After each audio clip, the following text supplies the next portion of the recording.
Namaste and good evening, everyone. On behalf of Center for ICT for Development at IMPRI Impact and Policy Research Institute, Prabha Evam Niti Anusandhan Sansthan, Nai Delhi, I, Ritika Gupta, extend my heartiest welcome to you all to this IMPRI hashtag Web Policy Talk. Today, we are here for a special talk as part of the series, The State of Education, hashtag Education Dialogue on National Education Policy, looking through the lens of repurposing education towards thriving for every child. The speaker for today is Mr. Vishal Talreja. I would now like to welcome our moderator for today, Dr. Simi Mehta, who is CEO and Editorial Director at IMPRI, to introduce our speaker for today and the program further. Ma'am, over to you. Thank you. Thank you, Ritika. Thank you for leading us into the discussion today, and I wish you all a very good evening. I welcome you all to this web policy talk, very pertinent web policy talk. So we all know the new national education policy was launched by the government of India in July 2020. What are the implications of this policy? Are these policies comprehensive enough to take care of each child's educational attainment? What are the gaps and how can these be addressed? How can we provide the best of value education along with the best of skills that can give wings to the dreams of the children? How do we ensure that education remains inclusive and contributes to creating a peaceful, tolerant, kind, and just society? So to discuss these and beyond, we have with us our speaker for today, Mr. Vishal Talreja, and we are joined by an excellent panel of discussants, Dr. Rukmini Banerji and Ms. Meeta Sengupta. Both are experts in the field or in their field of knowledge and practice. Thank you so much for joining us this evening. I take this opportunity to introduce to you Mr. Vishal Talreja, who is the co-founder of Dream a Dream, an organization that empowers young people from vulnerable backgrounds to overcome adversity and thrive in a fast-changing world. Dream a Dream is featured in the 100's annual Global Collection as one of the leading innovations in K-12 education. Mr. Vishal is an Ashoka Fellow, an Eisenhower Fellow, and a board member at PYE Global. Previously, he has been a founder director of Unlimited India and board member of India Cares Foundation. He has been recognized as an architect of future by the Walsall Institute in Austria. He is also an advisor and mentor to Reap Benefit and is deeply committed to mentoring startup NGOs and young social entrepreneurs. Mr. Vishal is a TEDx speaker, an active writer on developmental challenges and human interest stories, and is also a poet. In 2018, he was awarded the Heroes of Bengaluru Award. He's a co-author of the paper titled The Life Skills Assessment Scale, Measuring the Life Skills of Disadvantaged Children in a Developing World. It was published in 2014 in the international journal, Social Behavior and Personality. He co-authored this paper with Dr. David Pearson and Dr. Fiona Kennedy. Thank you, Mr. Vishal, for accepting our invitation and joining us today. It is also my delight and privilege to introduce to you Dr. Rukmini Banerji, the Chief Executive Officer of Pratham Education Foundation. She is trained as an economist. She completed her BA from St. Stephen's College and attended the Delhi School of Economics. She was a Rhodes Scholar at Oxford University and earned her PhD at the University of Chicago.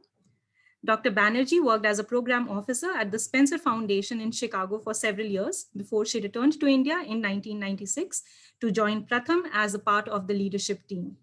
Thereafter, she has led the organization's research and assessment efforts, which have included the internationally acknowledged Annual Status of Education Report, ASER, since 2005, and has served as the director of the ASER Center in New Delhi for 10 years. In 2008, she was the inaugural recipient of the Maulana Abul Kalam Shiksha Puraskar Award conferred by the government of Bihar. Over the years, she has represented Pratham and ASER Center in various national and international fora and is a member of committees in both India and abroad. She writes frequently on education in India and enjoys reading and creating books and stories for children. Thank you, Dr. Banerji, for joining us this evening. We are also joined by Ms. Meeta Sengupta, Fellow of the Royal Society of Arts, Fellow of the Salzburg Global Seminar et al., curating conversations for sustainable solutions. Ms. Meeta has worked for both as a policy observer and at a coalface of education various roles across countries.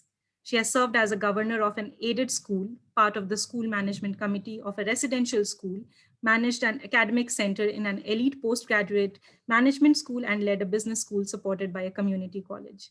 She has worked with children, teenagers, business school, and PhD candidates, and has also worked with those seeking to rebuild their lives via education.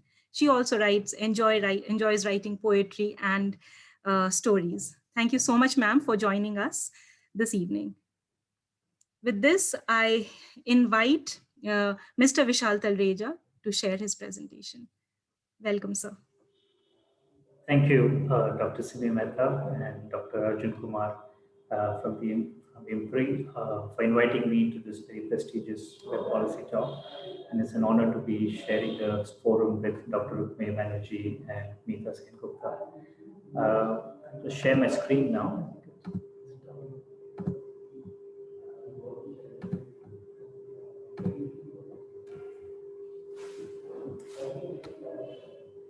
So I found this topic to be quite interesting. The national education policy has, of course, been in conversation for quite a few months now. And when we started looking at it at Dream a Dream, we also looked at it as a very progressive policy that will actually support children from all backgrounds, which is why we thought it would be interesting to just explore this policy further and deep dive into it.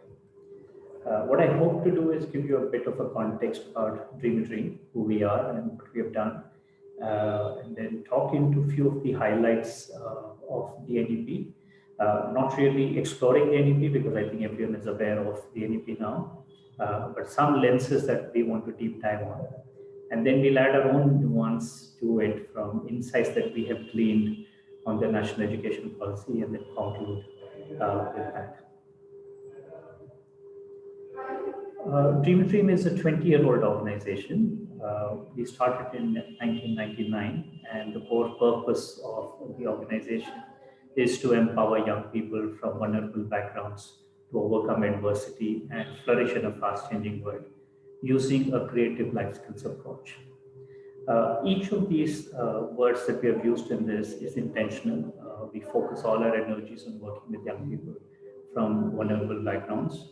We specifically look at the challenge that young people are facing. There's one of growing up in adverse childhood experiences and the need to now flourish and thrive in a fast-changing world. And the way we approach the solution to these two challenges is through a life skills approach that we have designed over 20 years of work. At the start of the organization, we were working with children in care homes and institutional care facilities, mostly children who were either abandoned or stigmatized because of a certain challenge they had.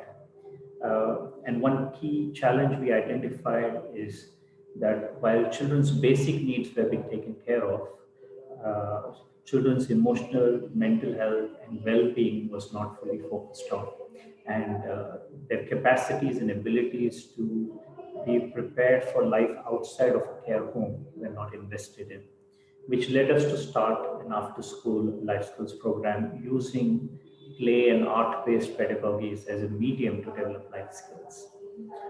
This program was very successful, continues to exist. We continue to work with about 5,000 children a year in Bangalore using the after-school program. In 2009, we launched our Career Connect program as we started seeing young people in our programs grow up, reach adolescence, and realize that unlike in mainstream homes where young people make life and career choices at 18 or 21, for young people from vulnerable backgrounds, they were making life and career choices at 14, 15. So they needed time for exploration, for further life skills building before they could fully integrate into a mainstream work and life environment. A whole bunch of insights around our approach helped us realize that at the core of any transformative work with young people is the presence of a caring, empathetic adult. And we codified a lot of our design with our own facilitators into a training design for adults and launched our teacher development program to work with teachers and educators on unlocking creativity and empathy in formal and non-formal learning environments. This program today has worked with over 10,000 teachers across the country. Of course, the big question was around how do we measure the impact of something as broad as life skills, which is where we worked on developing the life skills assessment scale, which got published in 2014. And slowly, using insights that we are developing, working directly with young people and teachers, led us to build partnerships and start working with large ecosystems, larger nonprofits, and finally with state governments, the first being the Delhi government, where we worked with them with a group of other partners on launching the happiness curriculum. And today, after 20 years, as we continue to take our work forward, a big piece of our work is around thinking about how do we help every young person learn to thrive, build capacities to thrive. Now, as we started looking at why do we need a national education policy, a lot has been written about it. The document itself lays down some of these reasons. One is that it's been more than 3 decades since education policy was drafted in India. There is clearly a paradigm shift in workspaces, life, technological developments, which means education needs to look very differently, and the role of education today is very different from what it was before. There continues to be challenges which are increasing of reach, quality, and professional development, and increasing gaps in learning outcomes as more and more children and young people come into the school system as first-generation schoolgoers.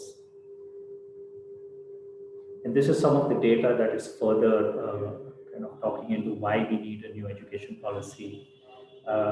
When we talk about young people, one of the research does point out that 65% of the job profiles that young people are going to enter into in the next 10 to 15 years have not yet been created.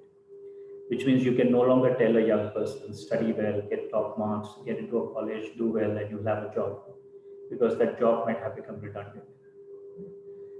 We do know that while we have achieved nearly 98, 99% of enrollment in the primary levels, access to higher education and enrollment in higher education is still at only 25%, and we've got over 3 crore children still out of the school education system.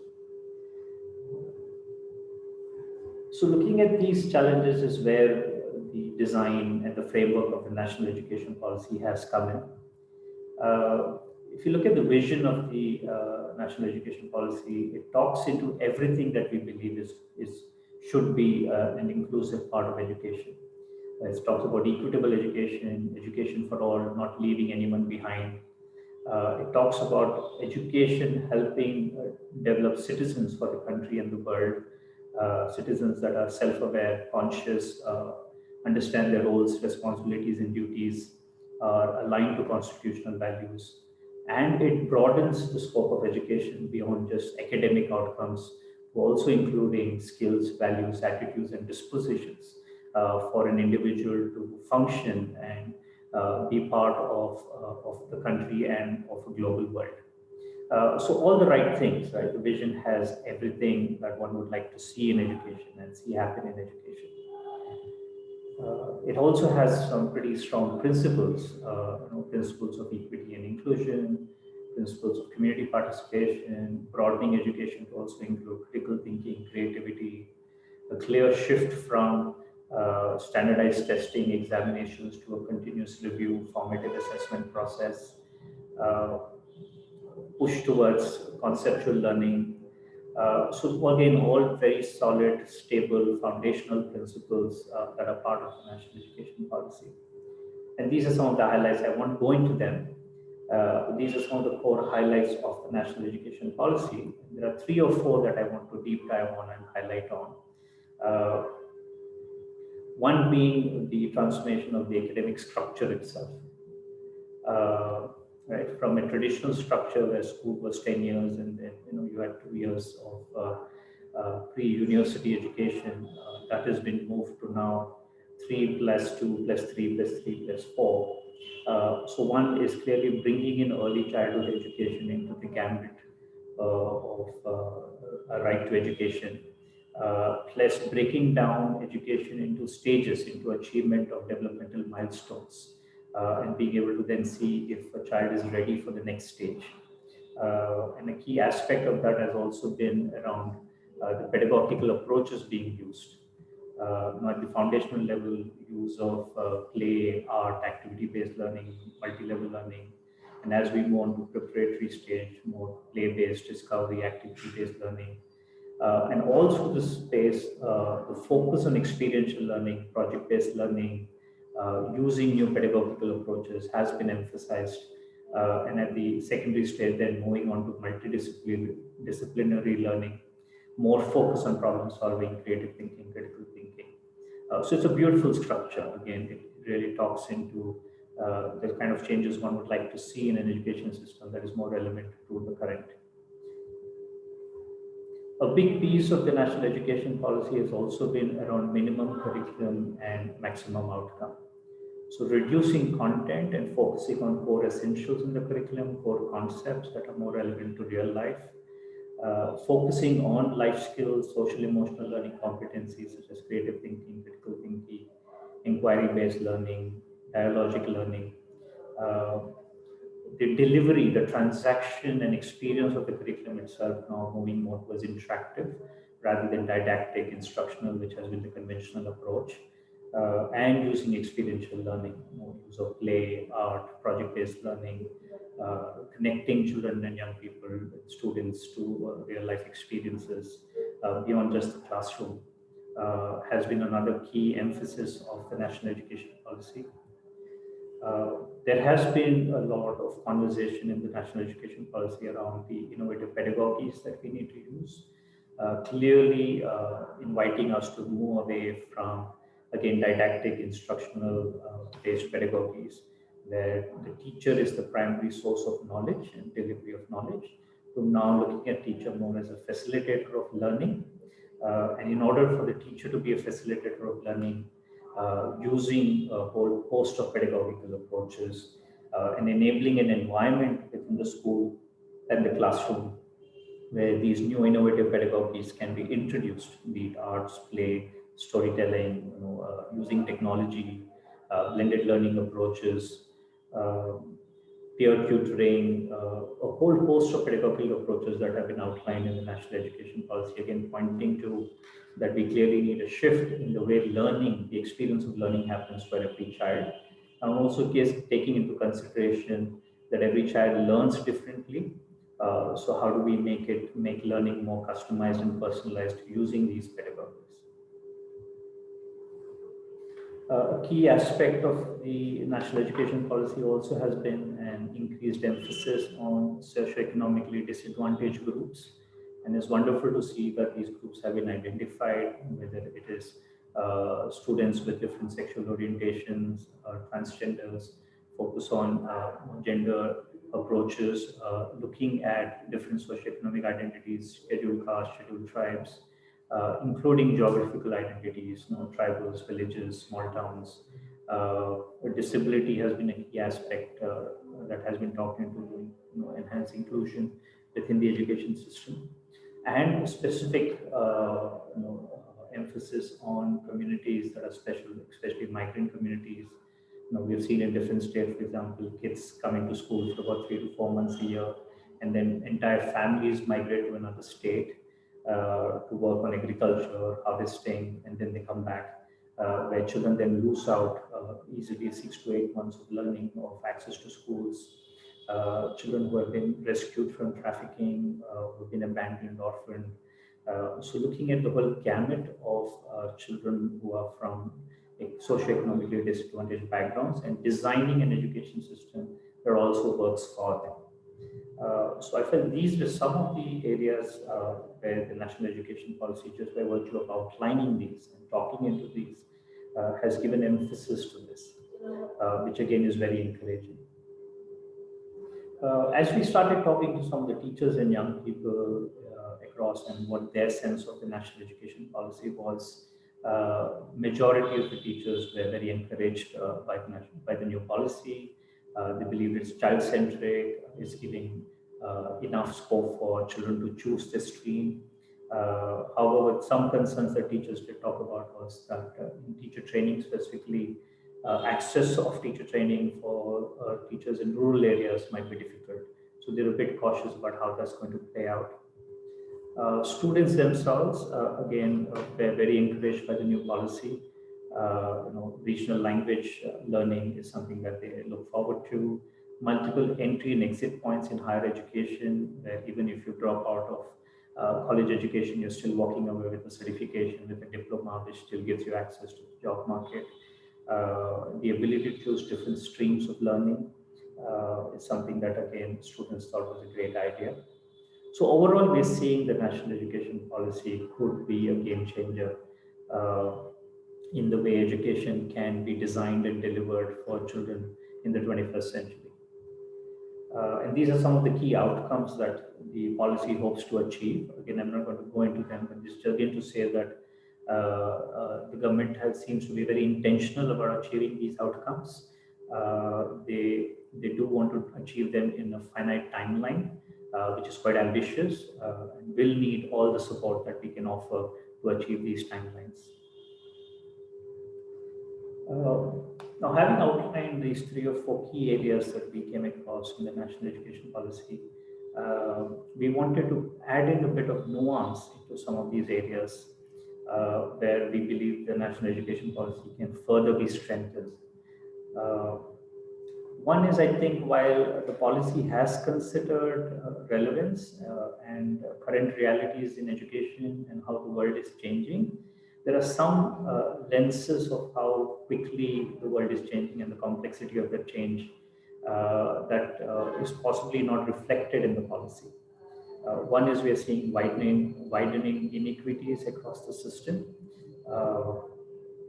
Increasing inequalities in incomes, access to livelihoods, access to health services, housing, is impacting children's ability to come out of poverty, and the role of education in helping children and families come out of poverty. The current education is irrelevant to the needs of the present and the future for work and life. Like I mentioned that the space of work itself is transforming very, very quickly. When I was in school, for example, my father used to say, go to school, get good grades, go to university, get good grades, and if you want to be an engineer, you can be an engineer, you could have that career for life. Today, there is research which is saying that a young person in a workspace today will have at least 3 to 4 very different careers in their lifetime. The role of an individual in society itself is changing. Traditional education has been focused on developing workforces for more extractive work. But today, the role of an individual is to be an active citizen, to be a global citizen, to be able to adapt and respond to high levels of complexity, volatility, and uncertainty that the future is talking about. The pandemic itself is showing us that the future that we keep talking about, that we're preparing our children for, is already here. It's already in the present. It's no longer a distant, an ambiguous future. It is in the here and now. Another important aspect is the role of education from a traditional academic outcomes, job places, to the role of education to how individuals live in society itself, and the focus there around how do we learn to thrive as individuals, and through our own thriving, how do we help our families to thrive and society to thrive and the planet to thrive. And I'll talk into what we mean by thriving in some slides ahead. And a key aspect that we are probably not thinking into, and we are fast coming closer and closer to that reality, is that the current realities of the world, in addition to fast change and complexity, we have a climate crisis that all of us are dealing with. There's increased level of polarization. We're living in a post-truth world, which means there's high levels of misinformation. So critical thinking is an important aspect of living in this world. There's tremendous technological advancements. How does an education system take into consideration some of these realities? Earlier today, I was listening to another gentleman who was talking about how the water table in a city like Bangalore has completely dried up. 2 years back, the Kaveri River, which has been a perennial river for centuries and thousands of years, dried up for the first time. This is very, very concerning, and this is the reality that our children are going to grow up in. How are they going to adapt to this? How are they going to respond to this? How are they going to reconnect with their own sense of ecology and nature and nurture it rather than continue to exploit and extract from it? So these are some of the considerations that we also need to look at as we design new education systems, curriculums, and pedagogies. An important aspect in our own work has been this idea of adverse childhood experiences. Uh, when children grow up with any kind of adverse experiences, which could be lack of food or nutrition, lack of emotional connect, uh, neglect, experiences of abuse or violence in early years, 0 to 10 years, it impacts children's ability to achieve developmental milestones. One form of failure to thrive or stunting is when you don't have enough food and nutrition. That is more organic form of failure to thrive. The more inorganic form is when you're faced with triggers as a kid, when you've been abandoned, when you're suddenly orphaned, or when you've been abused, or are in a violent family environment. Uh, so then children don't achieve developmental milestones, emotional, mental, and physical milestones. And then when they enter a school environment at the age of 3 or 4, they don't necessarily have the cognitive faculties to access learning, even if you put them into the best learning environments. And the education system today does not recognize this. And how it shows up is in a whole host of behaviors or inability to demonstrate some age appropriate behaviors, such as paying attention, managing conflicts, solving problems, building healthy relationships. I remember very early on in our experience at Dream Dream when we used to work with care homes.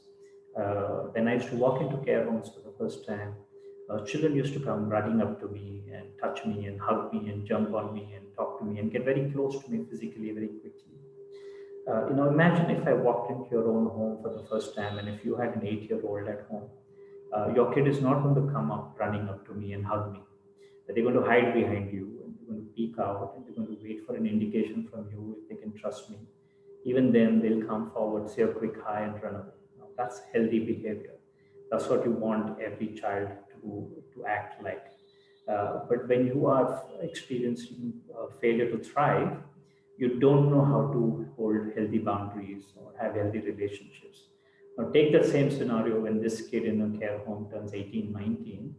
They most likely end up in abusive relationships because they don't know how to have healthy relationships. So the impact of failure to thrive is severe and sometimes lifelong. And education systems need to design for that, need to design to how do you create environments of care, trust, love, empathy, so that children who have experienced failure to thrive can have safe, authentic environments for them to overcome that adversity and catch up to their developmental milestones. And the third aspect, which I want to talk into, and I'll bring it to a close with this, is the core purpose of education itself. And for us, we believe the core purpose of education is to help a child and every individual learn to thrive. For us, thriving, we did a research study 3 years back on looking at what does thriving look like for young people who grow up in adversity. We did an ethnographic study following 2 young people who had grown up, who are alumni in our program now, and kind of mapping how they were thriving. And a lot of what they told us kind of helped us understand this, that thriving is an inner state of confidence. And surety is one's own self that allows a reevaluation and redefinition of the circumstances that have in the past and still do form the context of life. What this means is that they come from a certain past, they come from a certain adversity. They don't have to reject that, but they can learn to accept that, but not necessarily allow it to define the future that they have. So this redefinition allows for the emergence of a new identity and consequently enables the possibility for crafting a new relationship with the world. And something that we keep saying at Dream, that you come from a certain script of life, but you don't have to let that script of life define your future. And thriving in that sense allows for taking charge of your life, operating from a space of groundedness and stability, learning to manage difficult and fast-changing scenario, complexity, uncertainty, a recognition and acceptance of one's own potential, and finding solutions to the challenges one faces. A few years back, we talked to about 100 of our alumni, just understanding what they were doing in their life and how they were doing. The majority of them told us that they haven't necessarily come out of economic poverty or financial poverty. They're still building up to that. However, they do believe they're thriving because their ability to not get faced by challenges that life throws at them and their ability to respond with positivity and stability has gone up massively. And that at the core of it is thriving. Now, how do we then design education systems that truly help every young person inside an education system really learn how to thrive and build the capacities to thrive? For us, what does thriving look like? One is resilience, to have the inner strength and grit to overcome adversity. Thriving also looks like being responsible for your own decisions, but also decisions that one takes for your family, for the larger society, and for the planet. And having a sense of joy and happiness, really knowing and believing that you're living the best version of your life. A combination of these three is what thriving in a young person looks like. I want you to take a moment and just imagine a young person in your circle. It could be your own children, nephews, nieces, neighbor, maybe a student in your classroom. Can you imagine them thriving from these three lenses of resilience, responsible, and joy and happiness? If you can, you know you have contributed to that.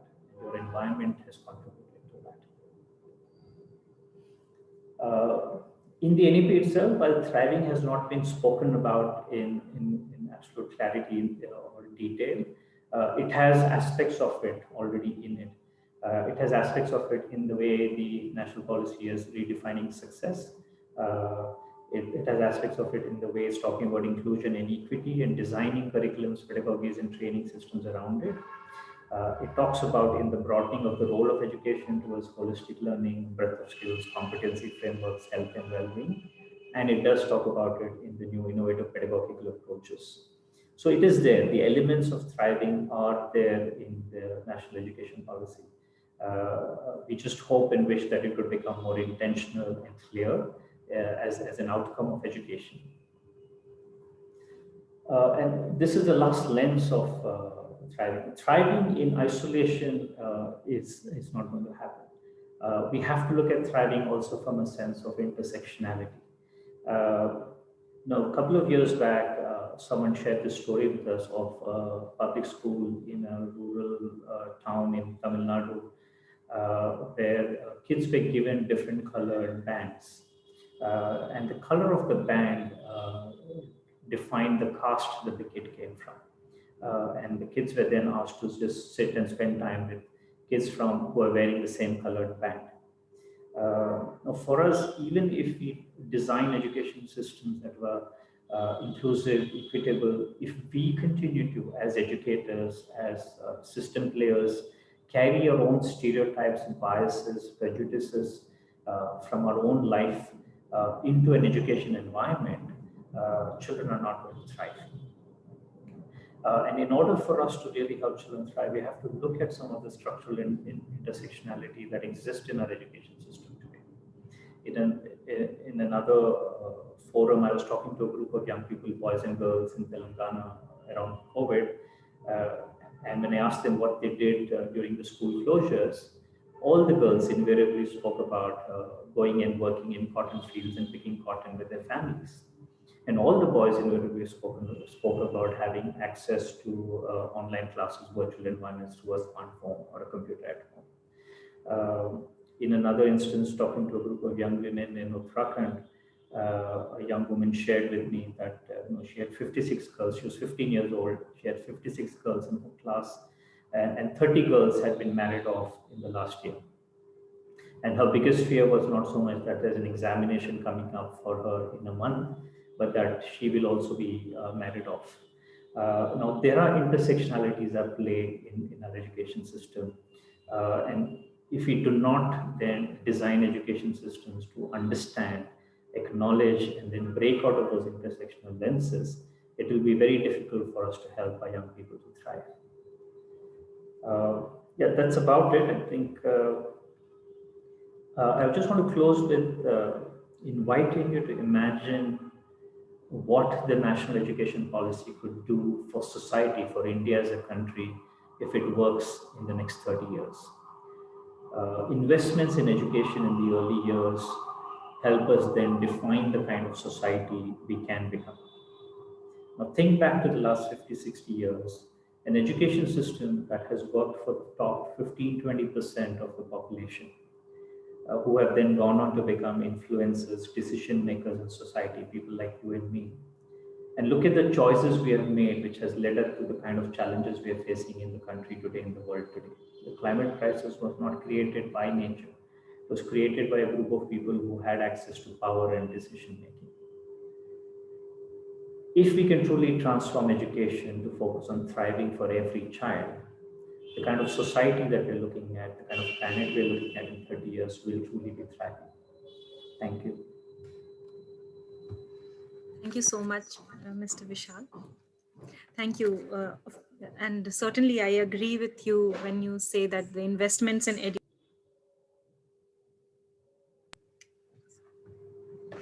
Yeah. I'm sorry, I was on mute. Thank you so much, Mr. Vishal. And I totally agree with you when you are saying that investments in education actually defines the type of society we are going to be living in.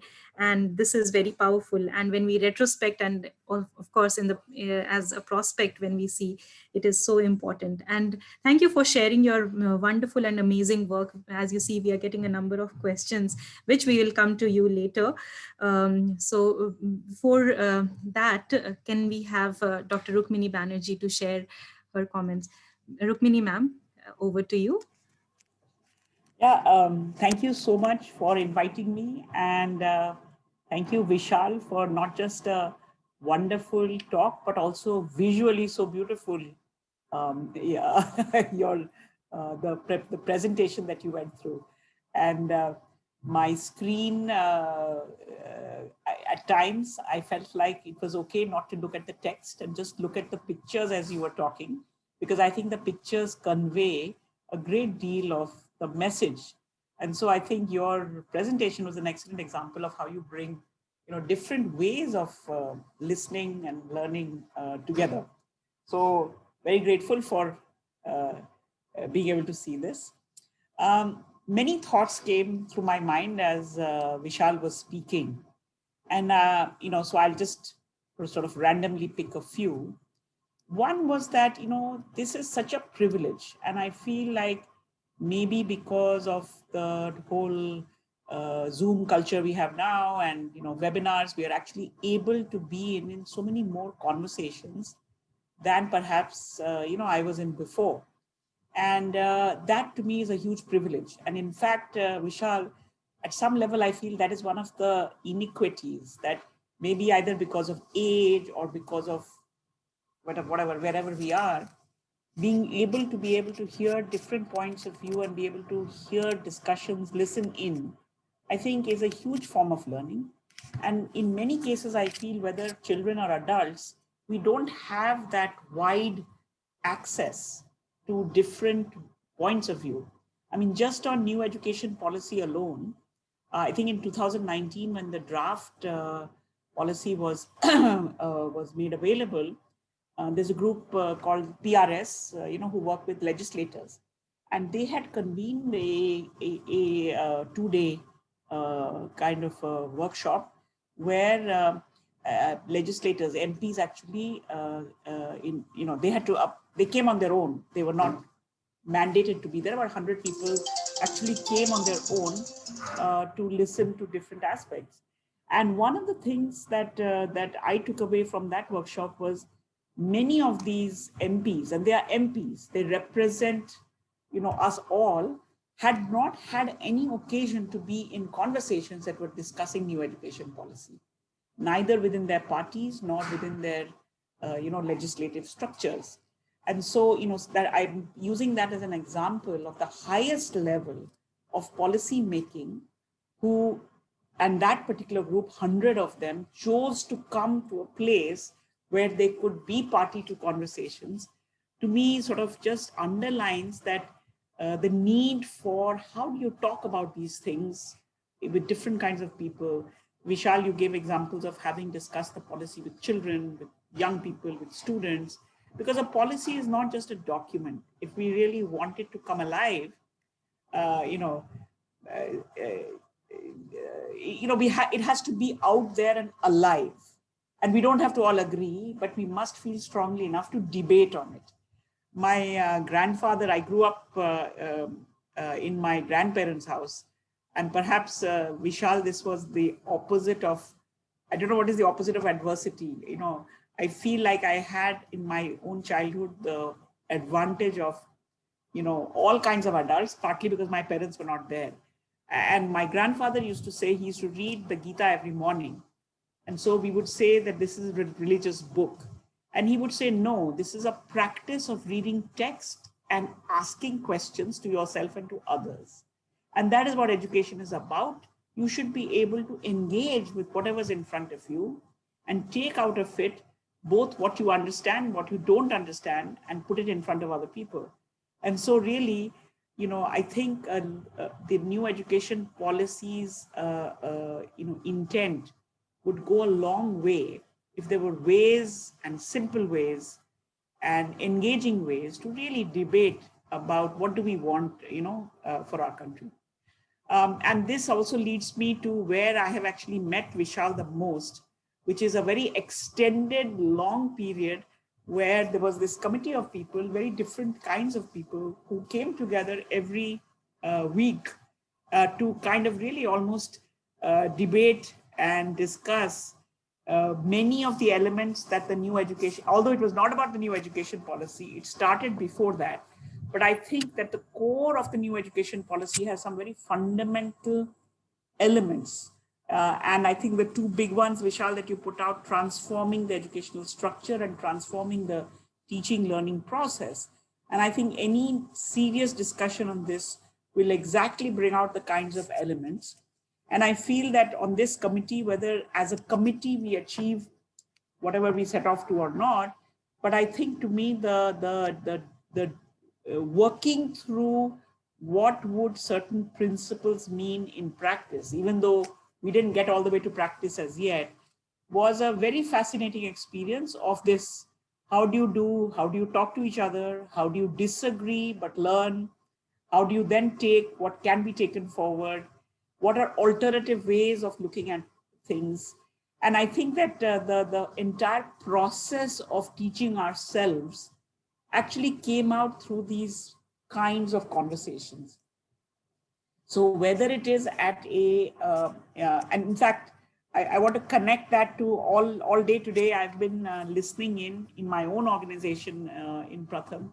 We are starting our summer work right now. And based on many things that we have learned this year, both from far and near, we wanted all of our entire team of full-time people to really do three things.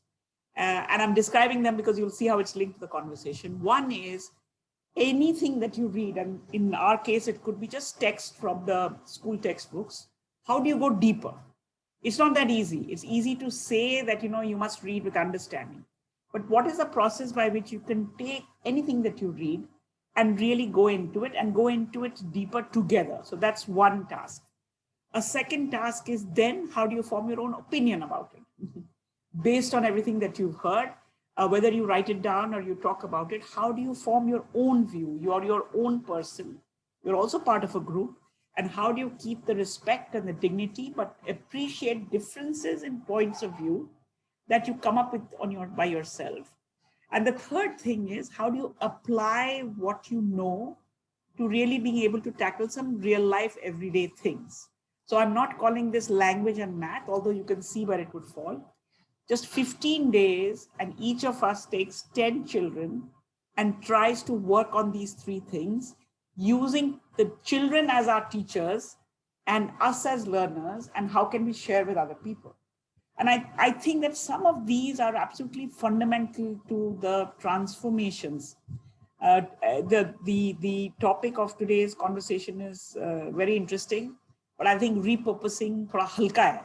I think it should be, completely transforming or something like this, because I feel also we are at a moment. I don't know who the launchers of the new education policy were and why they chose when they did. But I do think that the combination of our current crisis and a kind of an umbrella which says you can think much bigger and think differently have perhaps come together at a very good time. Because when the treadmill is running, the usual school system is running, there is no moment to stop and to take stock. But we've had a lot of moments to stop and take stock. And I think I'm very curious to see when we come back, which hopefully we will, back into schools, what do we do with these two pieces of, one is having been through an extremely challenging time, which captures a lot of the elements that I think, Vishal, you referred to as, adversity. And I think the advantage of the current adversity is that it affects everyone. It's not like usual adversity, which affects certain kinds of people or at certain times. This adversity has hit everybody, unevenly, no doubt, but it has challenged and changed every aspect of their life. And so how do we take all of that and the promise of the new education policy? What do we make of it? What do we do step by step? Because everything, transformation is not like a bomb blast that, everything changes altogether. Will be very interesting to see. And, for example, working with state governments, it's not like we were a very equal society and suddenly COVID has come and made us unequal. We are a fragmented society. We had deep divisions, but I somehow hear equity talk a lot more these days than we used to. And it's partly coming from the new inequity of technology. And yet I feel that if it has arrived, how do we leverage it to even the playing field, not just in technology, but in the ways that we work with our children? So I don't know, there's a lot to talk about. And Vishal, your comments actually really, made me think. And it made me think that more people need to hear these wider ways of thinking. And we have to really imagine how we can do that in ways that are, so I was in fact looking at your presentation thinking, what if you had the new education policy just as a series of pictures and you have to put in your own text based on what do you think, either the reading of the text or based on what you think these pictures are, what was before and what are you trying to do and how can this be perhaps, indicated in pictures. So we need new ways of thinking through things. We need different ways of articulation. And I do think that the more I often use, and Vishal will smile when I'll say this, I often use food analogies, but it's like you have to keep stirring the pot and tasting it and then putting the next masala and tasting it. But if you didn't do that, just the recipe is not going to take you the whole way. So we are at a point where we have a recipe, we have our background experience, we have our own view of having eaten this recipe in someone else's house, but we have to cook our own pot. And the more pots we make and the more tasty they are, the richer we will be in our translation of this education policy into what fits our context today and tomorrow, what fits our children today, and hopefully their children tomorrow better. So let me just talk, but a very big thanks for having me. Thank you, ma'am. Thank you so much. Certainly, out of the box ways of thinking is so important for this, and we continuously need to stir up our pots. Very, very well said. Thank you so much, ma'am. So I now invite Miss Meeta Sengupta to share her comments. Thank you. Thank you so much for such a beautiful conversation. It is rare that one gets a chance to actually enter this reflective space because most of the questions on the new education policy that I have been privileged to receive have been questions of how, literally. And leaping to the how before you understand the why and the what is not always a good idea. Is seriously not a good idea. And I do quite, I mean, I absolutely understand the gap in the thinking or the reflective space that Rukmini was just talking about, actually, and Vishal had started talking about. This reflective space is something that truly, as education professionals, we have been able to, or rather educate professionals who engage in thinking about education or even the philosophy of education, have been able to find in this Zoom space. But this very same Zoom space, and I'm using Zoom as a proxy for all the very different products that we have over here, but the very same space has caused a great deal of anxiety for those of us who were not privileged enough to have been introduced to it at school or college, right? So there were many of us who were privileged to access learning. And when I say learning, we were privileged to access chaos. The way I was taught to learn was to be given a bunch of chaos to learn, and I had to find my way through it. So it was literally like at business school, it was you are given a case study, and here is a story of real life mimicked for you, simplified slightly. Find your way through it. Nobody's even going to tell you what the real question is, right? At school, and I had wonderful teachers in kindergarten who would simply give us a whole bunch of materials and say, think of it as a Lego kit, for example. They'd give us a bunch of materials and say, do something with it, right? You were in math, I mean, it was only later in middle school or exam years that questions and answers became important. And in the current teaching world, in the current classroom world as we have inherited it, we have focused so much on the assessment, on right versus wrong in a classroom, on what is in the textbook being right, what is being replicated in the answer sheet being right, that we forget that a lot of learning is not about answering or replicating what was right in the classroom, but is about figuring out what is the right question to ask in that situation, then figuring out what resources you need, whether internal, you need resilience, or whether you need some qualities that somebody wonderful in front of you has demonstrated, like responsibility, or you need external resources like textbooks or money or an internet connection. See, and it's about asking that question. And it's about saying, how do I answer that question? That is true learning. Right? The actual answer to the question is less relevant, because sometimes you'll get it right and you'll make a choice in life. And sometimes you'll get it wrong and you'll sort of figure out this is not working for me, and you go back to finding the next question. That's life, and that is learning for life. Now, this is something that we have forgotten. And in a way, the two shocks to our system that we have received this year are the COVID shock, definitely, where our classroom structures crumbled, right? There's no more classroom to go to. There is no school bell that is determining your day. There is no teacher literally standing in front of you. In fact, you don't even have access to, for many of you, you do not have access to online resources. So anything that stood there as a structure for you just crumbled.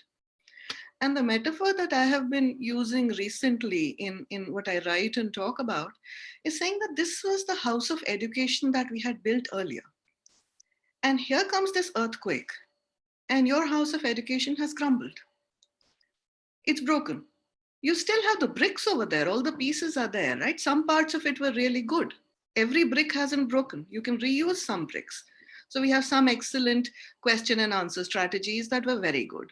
We have some pedagogical strategies that can be reused.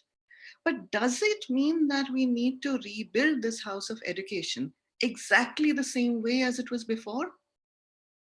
Actually, no, because we now have an opportunity to look around us and say, these are our new requirements, these are our new needs. And therefore, these are the parts of the old structure that are useful to us. These are parts of the new structure that we don't really know yet. So here is a wall without a window yet, or here is a room without a roof yet. We need to find our way over there. For example, for digital pedagogies, right?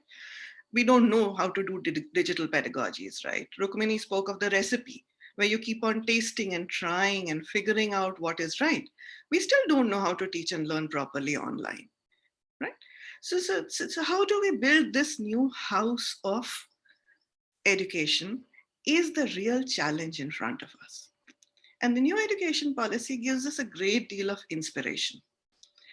It gives us the opportunity to have freedom. It gives us the opportunity to make choices at the school level.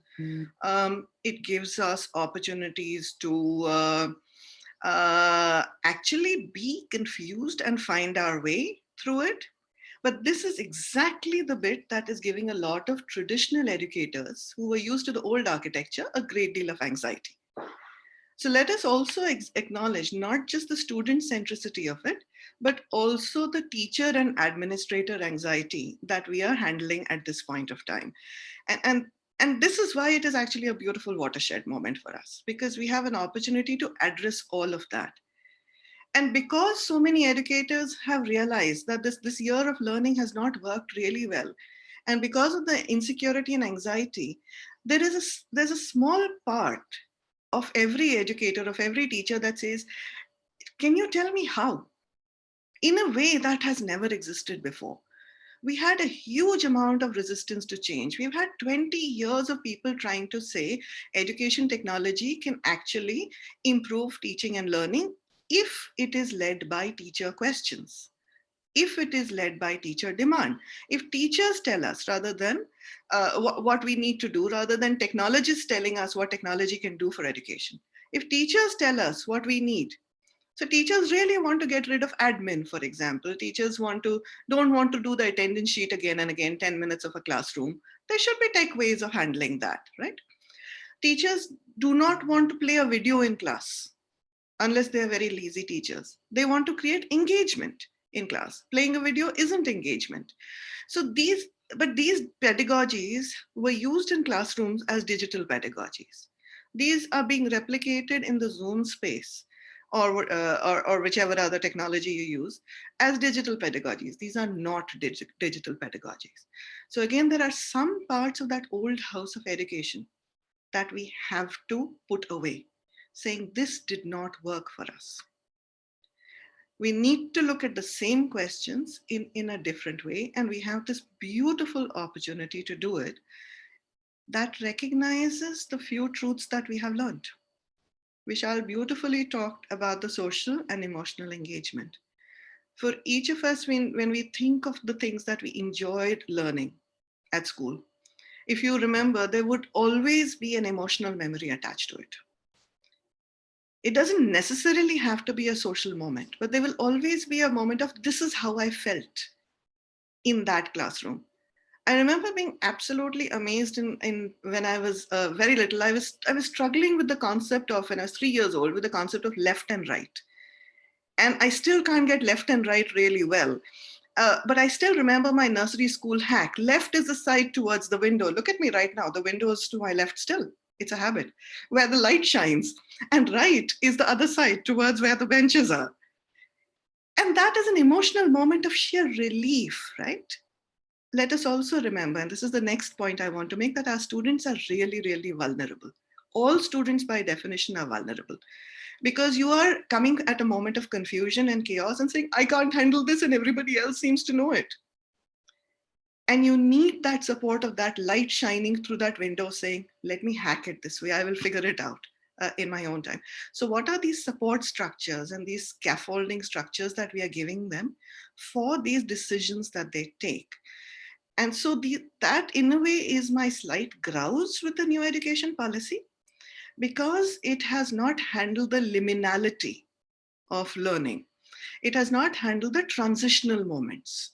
How do I discover that next solution for myself? How do I make that next choice of which subjects to take at university level, for example? That's a simple one. How do I decide, or is there a mechanism that is going to help me decide which projects are going to help me understand what I am talented at and what I am not talented at? Is there an institutional mechanism that is going to help me make that transition from a generic learning person to a more specific subject learning person. So how do I handle those transitions in my learning growth? Is something that I would have loved to see some institutional scaffolding structures.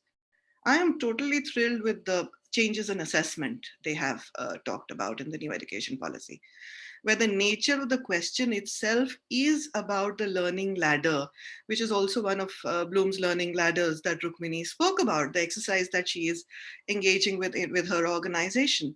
How do I learn to remember? Do I learn to analyze? Do I learn to evaluate?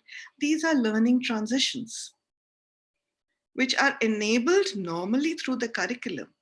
But I have not, in the past at least, I have not seen them scaffolded. I have seen them delivered. And there is a difference between emotional support and social support for that learning transition. I'm not just talking about learning, I'm talking about the learning transition to the next level. The learning is taken care of by the curriculum. But when you move to the next level and you're sort of not, literally imagine yourself on a ladder where you have one foot at the next one and you're terrified of letting go of the foot at the lower ladder. So that transition, that scaffolding, that's emotional and support is something that I hope we build in this new house of learning. And I hope that is something that gets added on to the conversations, the rich conversations about the new education policy that we are having now. So I'll pause over here because there were a lot of very unusual ideas in what I said. But I am really glad that this space was created by you and by Vishal and Rukmini to have this kind of a discussion. This is not what my notes said at all. Thank you, ma'am. Thank you so much. Mr. Vishal, would you like to respond to the comments made, or would you also like to have some questions that have been posed by the audience? We could take some questions because I think overall Meeta and Rukmini and we seem to be in agreement with a lot more nuance and layers and depth added in. So, yes. Yeah. So I have collated the questions and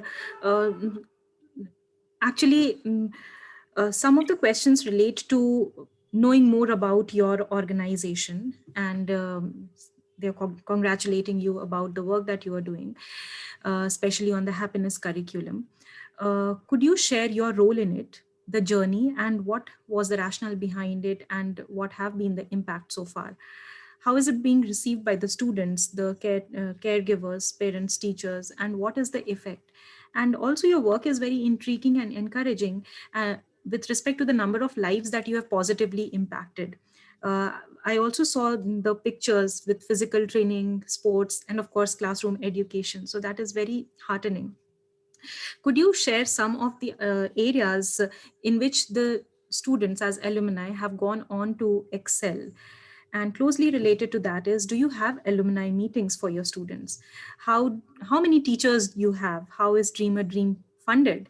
How many batches of classes you run in a day? And how do you provide free education? So these are questions that are there. And plus, there are a few more questions about the implications of NEP for the rural areas, the issues faced by the vernacular medium students, because it really talks about education, imparting education in vernaculars. So how is this new multidisciplinary approach in line with the backward regions when they have enough loopholes in the conventional education? And a couple of more on extracurricular activities. Sini, do you want me to just answer? I might yes, not please. remember all Yes. the questions. Yes, please. Please go ahead. Please. So let me quickly just take on some of the organization-related questions.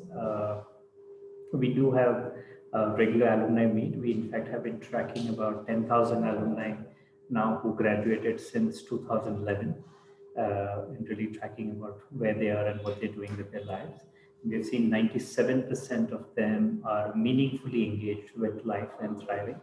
And we use that very broadly because our definition of thriving is not limited to having a job or access to just a steady income. It expands to having healthy relationships, having access to housing, transport, being able to make choices and decisions in life, being able to respond to complexity and challenges in life, and how are they feeling emotionally, mentally, So it's a whole gamut of things that we look at when we look at thriving. And we're seeing 97% of our alumni are doing reasonably well. Right now, our direct program, which works directly with young people, which is in Bangalore, works with about 10,000 young people a year in the age of 6 to 20. For that, we have about 40 to 45 facilitators. We are a team of 100 people, and 50% of the organization is staffed with alumni from our program, who then design and deliver programs for the young people and also are sitting on leadership positions. Our batches are again very customized and personalized.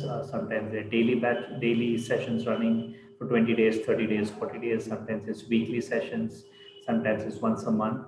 Again, depending on how young people can attend, respond. Some young people go to work. Some young people have responsibilities at home, or they're in college or school.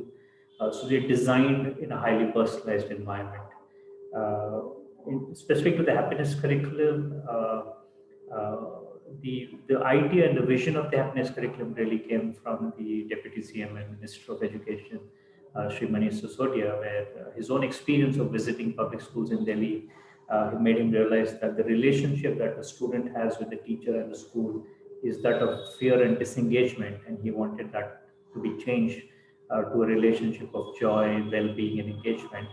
And his own articulation of what is the true purpose of education is for an individual to learn how to be happy in their own life and learn how to make others happy.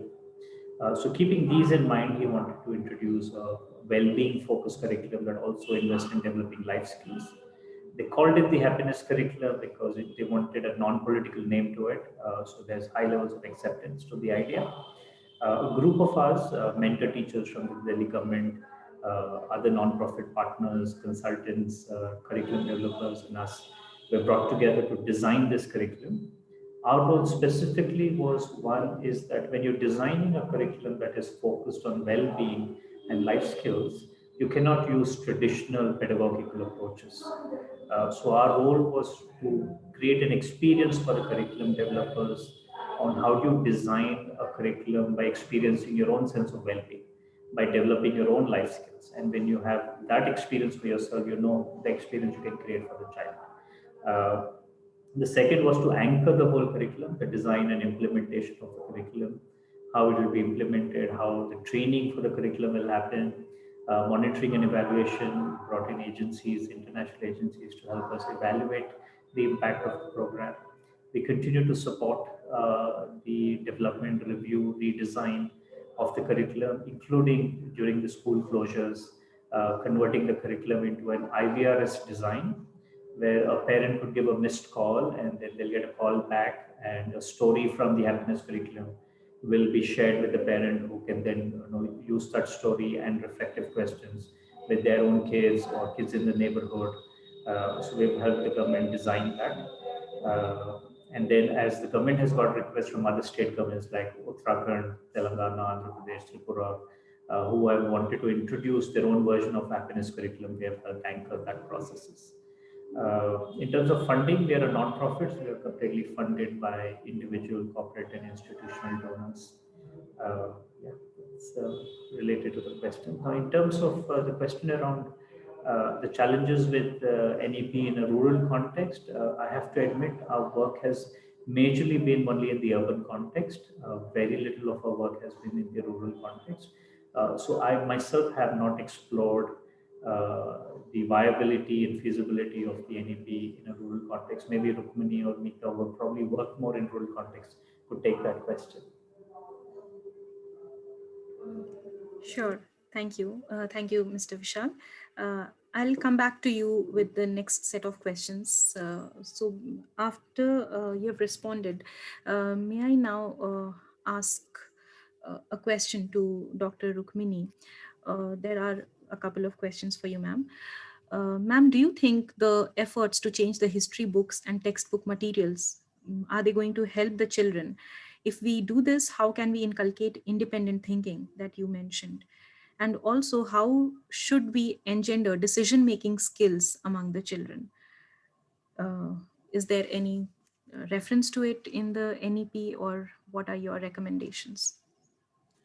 So I think very broadly, there are a lot of foundational, very basic things that we need to actually bring into the way we, interact with children. So I think the issue is far bigger than, what kind of text we are changing or not changing. I mean, if you look at, starting very early, I think it's very clear when you go to a school that when class is on, the school is very silent, or you hear, if you're at a distance, you hear very rote learning kinds of noises. And yet when the class is, there's a break, there's a lot of very varied noises. And I think, just even that tells you that how structured and straitjacketed our classroom interactions are. Now there are reasons for that. I think, I mean, it's not just a simple analysis of, teachers can't teach or children can't learn or whatever it is.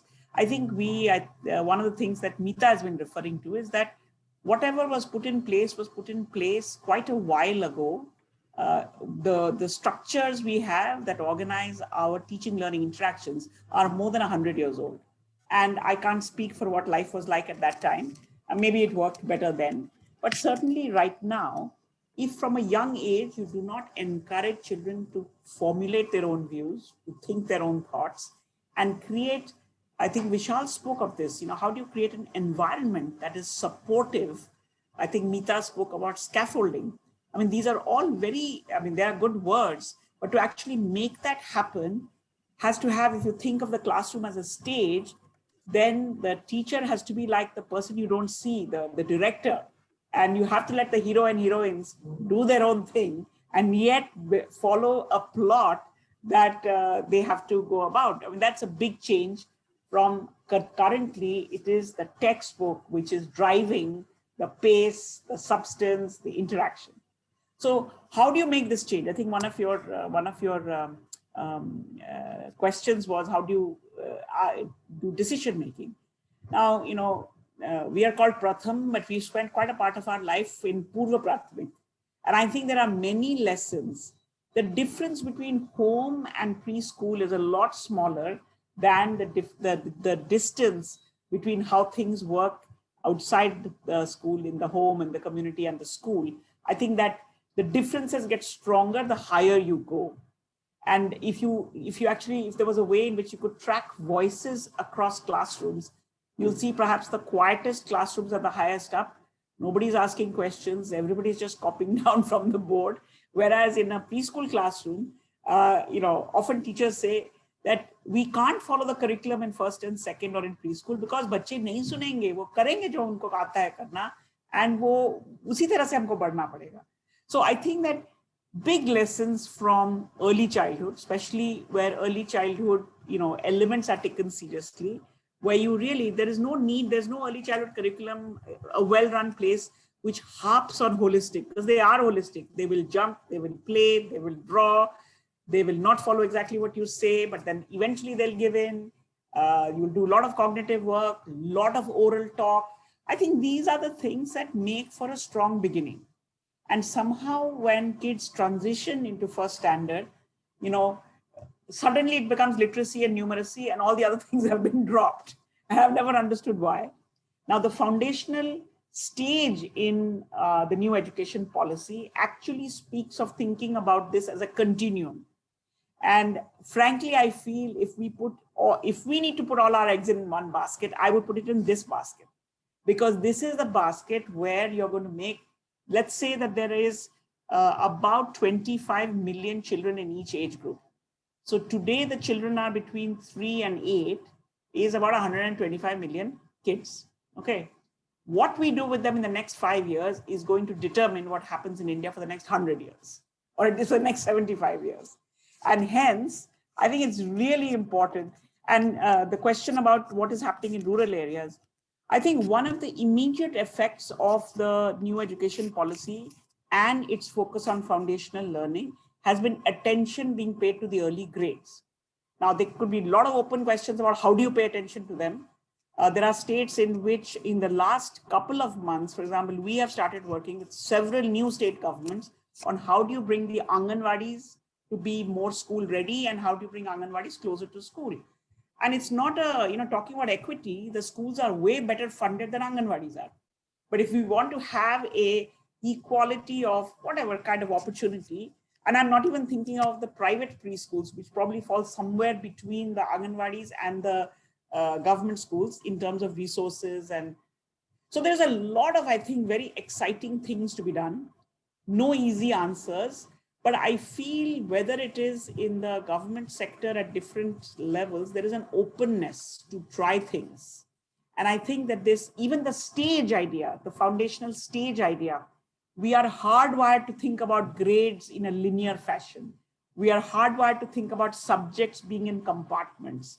We are hardwired to think about extracurricular, even the word. What is extracurricular? I mean, what is curricular? Forget about extra or intra or above or below. We are, these are very fundamental building blocks that have been ingrained in us. And like how there are kids who need to have their pillow or their something to which they feel, they feel comfortable. I think these are the security blankets of how we have held together our education system. And so when Meeta blows away the walls and the windows, all my security blankets are going out of the window. But how do you create a culture which says, "ठीक है यार, नई चीजें करने की जरूरत है." So, what big mistake are you going to make if you bring art into the classroom? क्या होगा? I mean, किसी का ध्यान तो नहीं होने वाला है if children draw in the middle of a language class. So I think there needs to be, when you say something is a national priority, it's not a question of making annual work plans and, curriculums and things like that. You have to open the sky. And today, when classrooms are closed, the skies can be more open. So if anybody is listening, I would say, remove the word curriculum from your vocabulary and say everything is learning, and we need to figure out ways of systematizing that a bit. But as soon as it becomes this linear age grade lockstep barrel, which eventually ends in a board exam, we're not going to be able to transform anything. And maybe the transformations are easier done younger age group. We have many more people to help. We have families to help. We have community members to help, and everybody can help there. By the time you get to algebra and trigonometry, only few people can help. And so I think there should be a wide open invitation to everyone, newspapers. I mean, you look around, I'm going to stop now, Simi, so don't worry. I mean, if you look around at advertisements, if you really believe that foundational literacy is important in India, clean up the advertisements and make them all with 3 akshar ke words and not too many matras. You will have massive, foundational literacy just happen. I mean, all of India is using a cell phone. Nobody went through a training program. It was useful. It was there. I like to use it. Experimenting was fine. And we went ahead. Imagine if there'd been a cell phone use curriculum. Nobody would have been using cell phones right now. So I think there are things to learn from out there. And, we're not going to lose anything by experimenting, by trying, by using our head. And so this decision making has to start at every level. Every teacher has to say, "अरे new education policy आ गया, मुझे लगता है कि मैं बच्चों के साथ इस तरीके से मैं व्यवहार कर सकता हूँ, करके देखो ना, कोई तुम्हें जेल में थोड़ी डालने वाला है." Right. Thank you, ma'am. Thank you for that perspective. Ms. Meeta, the question for you is, I would take the question from Mr. Vishal about the rural implications of NEP in the rural areas.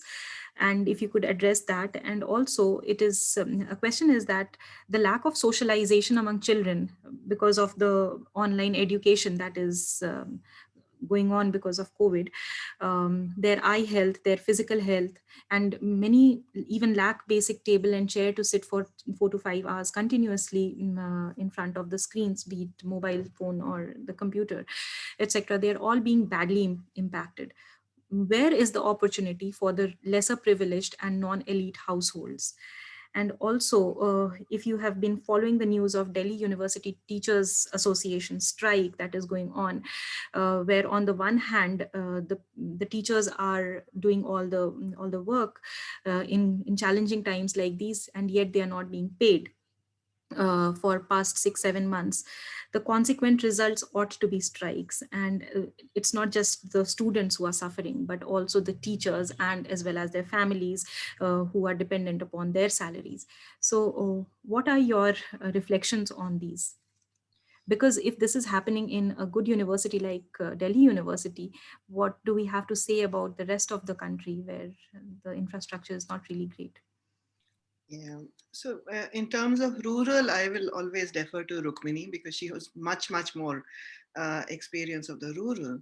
But the other two questions are about online learning and the physical capacities of students and eyesight and time spent learning.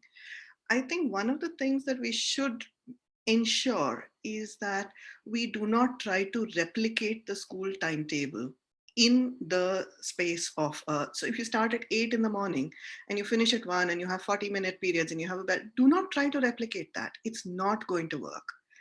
You can again, it's all about the building blocks of learning. You can make a little video and send it to your students to watch in their own time. They don't have to watch it continuously. There are so many other ways of engaging students. If exercise classes and yoga classes that are paid for can happen in this Zoom learning space, then definitely students can exercise, they can dance. In fact, this is what Delhi teachers have been doing. They've been sending music and dance videos to their younger students on WhatsApp, and students have been dancing, students have been drawing, students have been creating their own work, uploading it on a mobile phone and sending it back to their teachers in early years. um, there is no reason to restrict yourself to again the same tunnel just because you happen to be in online space. You are not replicating that. In fact, what you should be replicating, if you're replicating anything, and I will take the case of my mother. Both my mother and father came from government schools. And my mother learned her multiplication tables while skipping. Skipping and multiplication were the fastest thing for her, and that is how I learned my multiplication tables. She taught me skipping and multiplication at exactly the same time because both are traditionally rhythmic activities. And both are learned best when you have somebody to support you. Somebody is holding the skipping rope on two sides and you're bouncing in the middle. That's one way of doing it. You can do it on your own, and you can have a cross or whatever. There's so many different ways. And let us not forget the NCERT has had some wonderful resources, low-cost resources that lend themselves to a demonstration space really well. So again, demonstrate and let the students do it in their own time. Do not try to teach your 56 hours a week or whatever. It's just not going to work. Break it up and just make the online sessions fun. You don't need to strain your eyes for so long. That is one. But how does, and this definitely works across economic classes because you're not spending so much time online, right? You're giving them videos that they can see when they can borrow somebody's phone. It isn't exactly the same set of hours. So that I think is very critical when you talk about the other issue, which is really, really difficult. I mean, all of us have had fear. I am particularly hugely concerned about the large capacity we have in budget private schools, for example, where budget private schools have not been able to collect fees because, well, the parents there just cannot pay. Even the rich schools have been suffering in terms of fee collection. Fee collections are down to 40%, 30% for some. I am currently begging and pleading an excellent school in Northern Delhi not to shut down, saying, please let me find a buyer for you. Because schools are shutting down, revenues have not come in, budgets are constrained.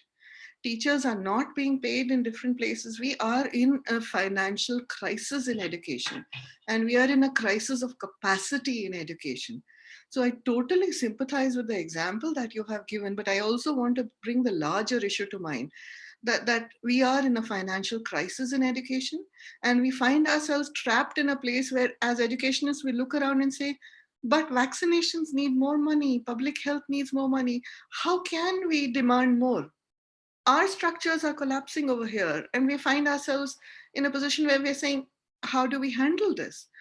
And I honestly do not know any other way other than CSR or philanthropy. And CSR has had its own other dramas happening. It's been diverted to various different causes, even though education used to be the first output of CSR or first pathway for CSR. Not so anymore. So we do need public funds, we do need public goods in education, but we do need to find new ways to fund these public goods in education. Crowdsourcing in a small way has worked. But that's not how you build institutions. So yes, let us just acknowledge the crisis and say, we are standing in a shambles and we have to find a way here. This is not a good place. But also on a note of optimism, because one of the fundamental principles that I believe in is that for every Hiranyakashap situation, there is a Narasimha solution. That when you find yourself in a situation where nothing seems to work, that the demon cannot be killed either on land or on earth, neither with astra nor with shastra, neither indoors nor outdoors. There will always be a solution when enough clever minds come together and caring people come together. We will find a solution to this, but this is our job now, to find a solution through this. Right.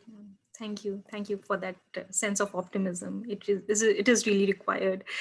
So coming back to Mr. Vishal quickly. So do you think the more focus on extracurricular activities under NEP, although Rukmini ma'am has just taken away the word, nevertheless, it is there on the questions. Do you think the more focus on extracurricular activities under NEP is acceptable when the universities demand marks in entrances and also higher percentages in class 12? Further, they went on to specify the subjects on the basis of which they would be given admission in colleges. Isn't focusing on multidisciplinary nature of learning opposite to the conventional education, which is not modified under NEP? And closely related to this is the multidisciplinary approach that may allow schools to extract more money from the parents in the name of multidiscipline, where they can reason that new subjects and activities have been introduced, which will cost higher. And not to mention the fee structure for a middle class who dream of a good private school range from 7 to 8,000 a month for a primary class student. Also, the Delhi government program on entrepreneurship curriculum, mentorship was there, and for classes 6 to 12, in fact, IMPRI was also one of the mentors in one of the Delhi government school.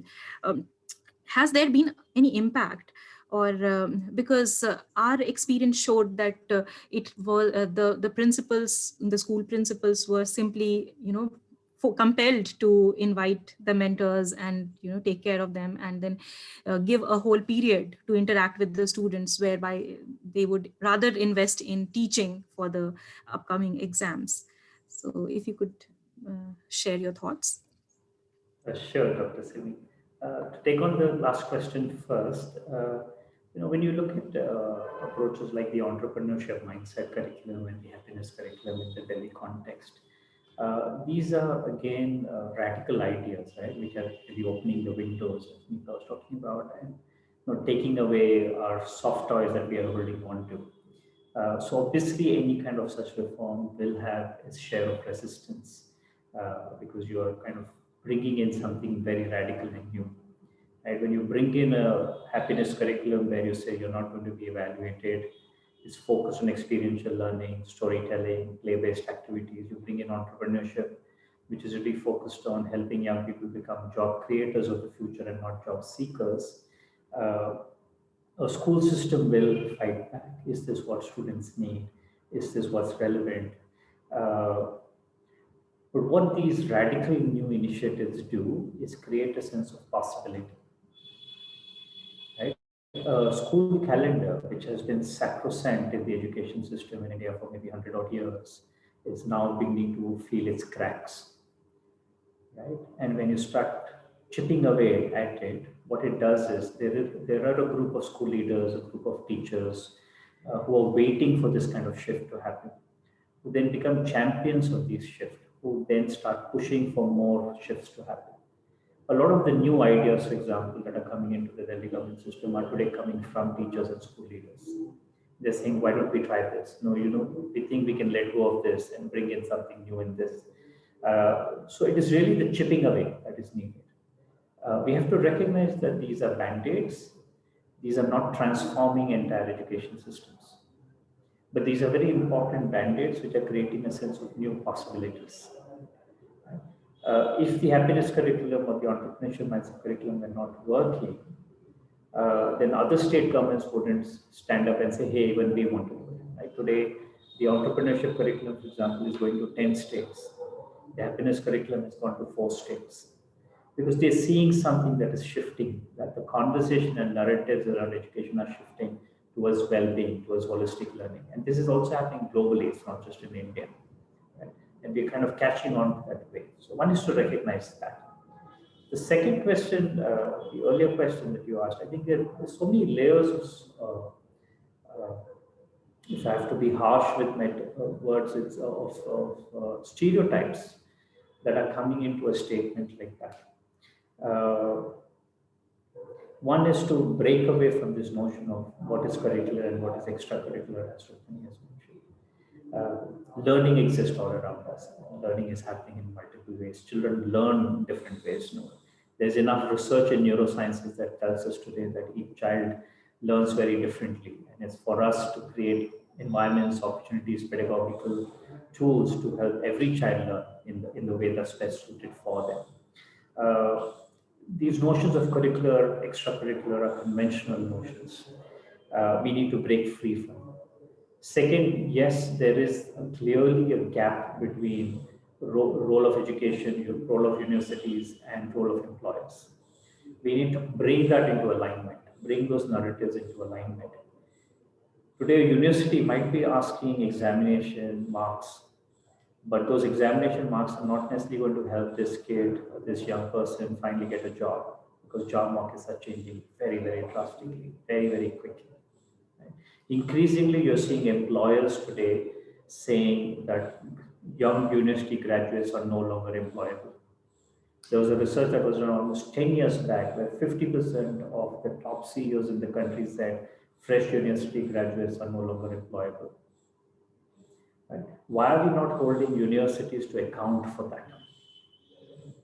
And why are we not holding universities to account that graduates coming out of universities after they are paying such high fees are not employable in the job market? And why are universities not transforming? Because today the market is more skewed towards them. There is no incentive for them to transform and change because the demand for university education is so high. So we have to hold those ecosystems to account, align those ecosystems to job markets, to life itself, to school. Right?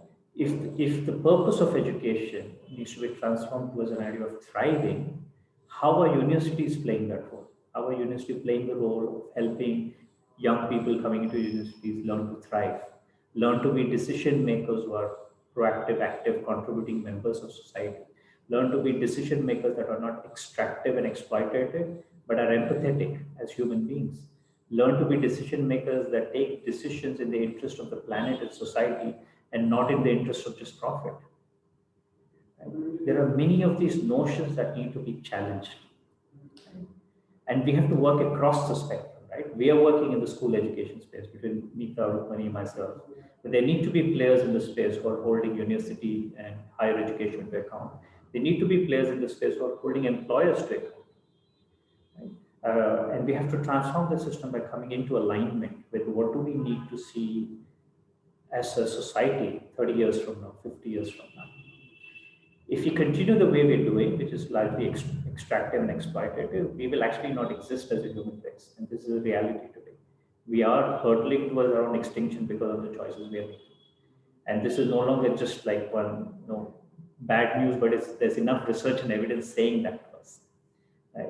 So we have to transform our systems fundamentally with some of these things. The question around the multidisciplinary approach and that becoming a question through which school systems that exploit parents, again, is a question of how do we build these narratives, right?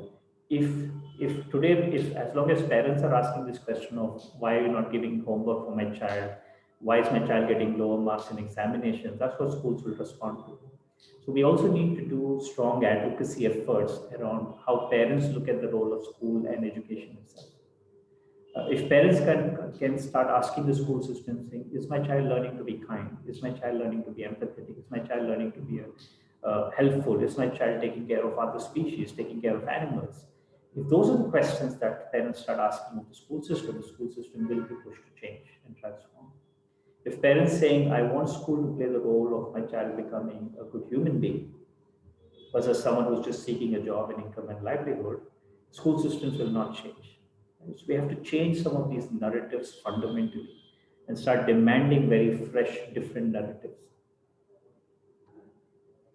Right. Thank you. Thank you so much. So we'll just conclude in a bit. We have exceeded the time by 6 minutes now. So to conclude, I would now move to Dr. Rukmini, if you could address the rural question in your concluding points, and also if you could also um, provide 2 points for uh, as a concluding thought on the way forward on how are we going to transform, or how can we transform education. And so this question would be for Ms. Meeta and Mr. Vishal as well, on how do we transform education, your 2 points, Dr. Banerjee. Yeah, I think on the rural question, really there are, every context will have challenges about not just sort of the new education policy has many parts to it. And we are going to have to work on, which ones we do when and where do we focus on and so on. And so I think that, rural and urban, at least within the government school system, there will not be much of a difference, because the similar kinds of guidelines and approaches will be used in both places. In the larger school systems, there is an annual work planning process which will take its own sort of dynamic. One of the things I'm not sure the new education policy says or not, but I do think we need to get away from this annual planning to a much more rolling plan that can go across, because this annual planning gets in the way of a lot of good ideas which start and then have to stop because the school year has ended. So I don't see, I think there's a lot happening in rural areas as well, and the difficulties that will be faced will be, for all kinds of other reasons, not because you're rural and urban. How will the private school space respond is something that I have no expertise in. Perhaps Meeta can answer, because a large part of the private school space is actually much more low cost and often quite rural as well. And resources there are very limited. And therefore, and they are not, in a large government school system, there is we have a tradition of training, of supervision, of many other things.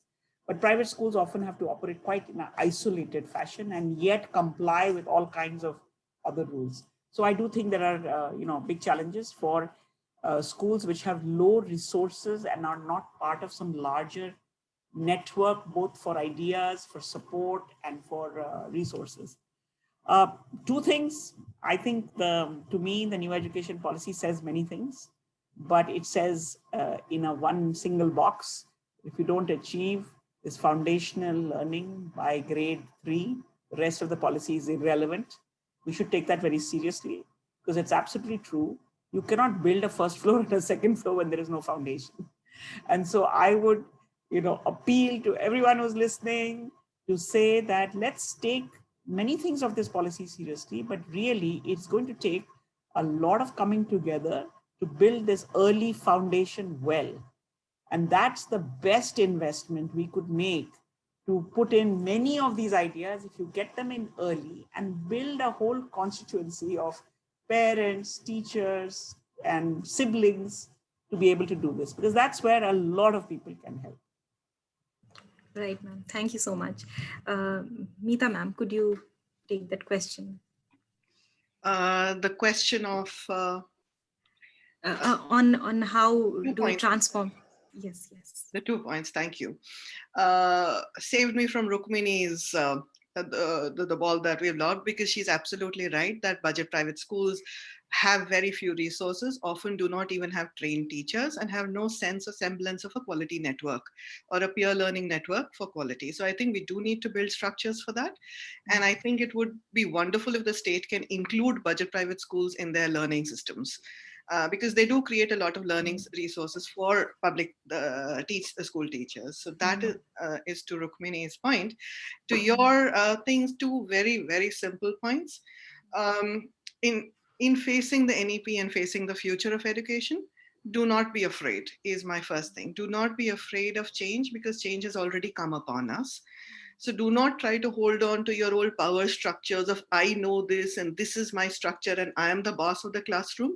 Those days have gone.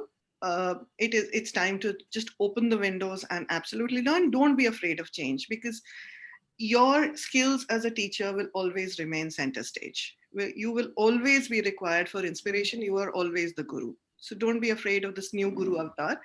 You will find many things that remain the same. Two, I think it is up to us as educators to make all these idealistic changes that we want visual and visible and evidenced to the teaching community, so that they begin to trust the new ways of doing things. And without doing these three parts of it, saying that it has to be a solution, it has to be made visual to them, and it has to be, they need some proof that it works. Without that, I totally accept that it will be difficult for you, Madam Teacher or Mr. Teacher in the classroom, to accept this new world. So that's on us. Right. Thank you, ma'am. Mr. Vishal, coming to you for your final concluding thoughts. There are a lot of families in the West who focus on homeschooling.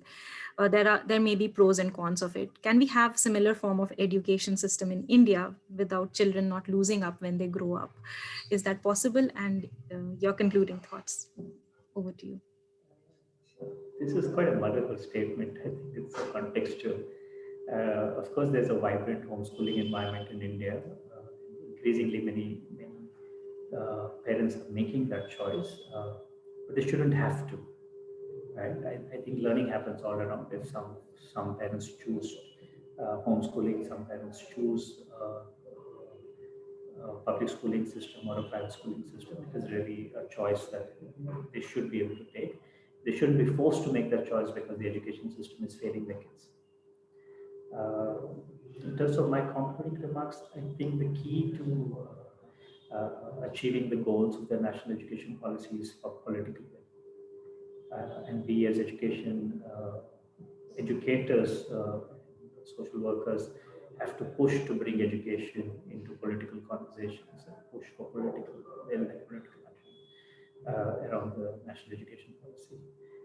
And the second is we have to accept and acknowledge our role as educators, that we will shape how society would look like 30 years from now.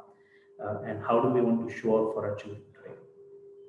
Right? And it's a question that we have to ask ourselves every day. How are we showing up for our children? And if we believe we are showing up for our children in a way that they're learning to thrive, then we're doing well. Thank you so much. So we come to the end of our program. Very fascinating and very enriching discussion, I must say. Thank you so much for your great inputs and insights. In fact, there are so many dimensions to children's education, public, private, ways children can actually thrive and so on, that we really need another webinar to discuss the nitty-gritties, and it is actually needed to keep the discussion rolling. So perhaps with your support, all of your support, we could organize another event like this, where we can have school administrators, teachers, and also people from Ministry of Education to share their views, and we can have a fruitful discussion there at that time as well. So with these thoughts, let me thank each of you. It has been so wonderful listening to you, and Mr. Vishal, Meeta ma'am, Rukmini ma'am, thank you so much. And Vikram from Dream a Dream, and also Varsha from Dream a Dream. And Team IMPRI, it wouldn't have been possible without you. And of course, our mentor, Professor Sachidanand Sinha, who couldn't be here because of ill health, but he has been advising us on this and mentoring us. Thank you so much. And I wish you all a very good evening. Thank you so much for joining us. Bye. Thank you, Dr. Thank you. Take care.